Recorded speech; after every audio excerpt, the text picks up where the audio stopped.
افغانستان ایک ایسا ملک ہے جو کہ پچھلے 50 سالوں سے جنگ میں گھرا ہوا ہے۔ جہاں پر غریبی، جنگ اور بھوک اپنا ڈنکا بجا رہی تھی، وہیں پر اس کا حل نکالنے کے لیے مارچ 2022 یہ ایک ایسا سال تھا جب افغان حکومت معاشی ترقی کی طرف قدم بڑھا چکی تھی۔ اس قدم نے پوری دنیا کو حیرت میں ڈال دیا۔ وہ قدم تھا دی پروجیکٹ آف کوش ٹیپا کنال۔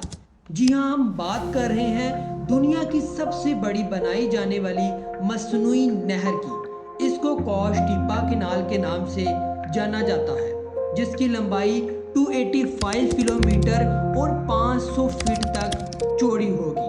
اور اگر اس پروجیکٹ کے ایکسپینس کا اندازہ لگایا جائے تو افغان گورنمنٹ کے مطابق $680 ملین کا بجٹ ہے۔ اور دوسری حیران کن بات تو یہ ہے کہ اس کے وسائل کے لیے افغان گورنمنٹ ہاتھ میں کشکول لیے IMF کے پاس ملینز آف ڈالر لینے نہیں پہنچی، بلکہ بغیر کسی مدد کے، یہاں تک کہ نہ کوئی ایڈ، نہ کوئی اکوپمنٹ اور نہ ہی کوئی انجینئر کسی سے لیے۔ اور جب آپ آج اس ویڈیو کو دیکھ رہے ہیں تو اب تک 100 کلومیٹر تک کی کھدائی کی جا چکی ہے۔ لیکن سوال تو یہ ہے کہ آخر افغانستان گورنمنٹ کو اتنے بڑے پروجیکٹ کو شروع کرنے کی کیا ضرورت پیش آئی؟ اور ایکسپرٹس کے مطابق یہ بات سچ ہے کہ واقعی میں یہ پروجیکٹ افغانستان کی اکنامیکل کنڈیشن کو چینج کر کے رکھ دے گا۔ اور ایک طرف آخر کیوں ترکمانستان اور ازبکستان ان کی ترقی کو دیکھ کر بھڑک رہے ہیں؟ تو چلیے جانتے ہیں ان سوالوں کے جواب قدیم دنیا کے ساتھ۔ تو دوستو، ہم سب سے پہلے بات کریں گے افغانستان کی جیوگرافیکل لوکیشن کی۔ افغانستان کے ایسٹ میں پاکستان ہے، ویسٹرن سائیڈ پر ایران ہے، نارتھرن سائیڈ پر ترکمانستان، ازبکستان اور تاجکستان ہے، جبکہ ایسٹ نارتھ میں افغانستان ایک چھوٹا سا بارڈر چائنا کے ساتھ بھی شیئر کرتا ہے۔ یعنی کہ افغانستان ایک مکمل طور پر لینڈ لاک کنٹری ہے، جس کی خود کی پانی تک کوئی ریچ نہیں، جس کی وجہ سے ان کو اناج، پانی اور کاروباری ذرائع کو دیکھنے کے لیے اپنی نیبر کنٹریز پر ڈیپینڈ ہونا پڑتا ہے۔ ناظرین، افغانستان کی 80% واٹر سپلائی کوہ ہندو کش برف کے ڈھکے پہاڑوں سے آتی ہے۔ افغانستان میں 4 دریا ہیں، جن میں سے وہ 2 پر زیادہ ڈیپینڈ کرتے ہیں، ہیلمنڈ دریا اور ایمو ریور۔ افغانستان کی 40% واٹر سپلائی ہیلمنڈ دریا سے آتی ہے، جو کہ کابل سے شروع ہو کر پورے افغانستان کو کراس کرتے ہوئے ایران میں داخل ہو جاتا ہے، جس کی وجہ سے ایران اور افغانستان میں ایک سیاسی ہنگامہ کھڑا ہوا ہے۔ اس کی وجہ افغان گورنمنٹ اس دریا کے اس حصے پر ایک ڈیم بنا رہی ہے، اور ایران کے مطابق اس ڈیم کی وجہ سے ہمون پر بہت برا اثر پڑے گا۔ پھر دوسرے نمبر پر آتا ہے ایمو دریا، جس کو انگلش میں دا آکسس ریور کہتے ہیں۔ یہ آکسس سینٹرل ایشیا کا سب سے لمبا دریا ہے۔ یہ نارتھرن پاکستان اور سینٹرل ایشیا کے بیچ پامیر ماؤنٹین سے شروع ہو کر پھر افغانستان، تاجکستان سے گزرتا ہوا ترکمانستان میں داخل ہوتا ہے، اور پھر ازبکستان سے گزرتے ہوئے ایرل سی میں جا گرتا ہے۔ اور یہی وہ دریا ہے جس پر کوش ٹیپا کنال بنائی جا رہی ہے۔ دوستو، اس کنال کا آغاز بلخ پروونس کے کلدار ڈسٹرکٹ سے شروع ہوگا اور 285 کلومیٹر کا سفر طے کر کے یہ کنال فاریاب پروونس تک پہنچ کر اپنا اختتام کرے گی۔ اس کنال کو بنانے کے لیے 3 فیزز میں ڈیوائیڈ کیا گیا ہے۔